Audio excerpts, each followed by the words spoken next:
તમને તેમ થતું હશે ને સામાન લઈને ક્યાં પડ્યા क्या बोला तूने આમાં એ ખરા તડકા કે કેળ વાવને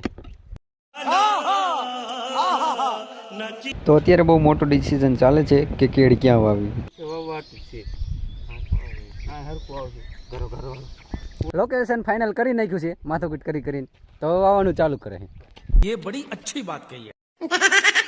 તો હવે અમારા બે મહાનુભાવો વિજયભાઈ અને ગોરધનભાઈ ખરા તડકાના ખાડો ખોદવા લાગ્યા છે હાલ ખાડો ખોદાઈ ગયો વાવી હોતક દીધું હજી ખાડો બુરતા હતા ત્યાંથી એક બલુંગ નીકળ્યું તમારા કારીગરો કે ખાડો મેલો પડતો ને અમે જોયું બલુંગ હાલો બધા અમારા વાડિયા સા પીવા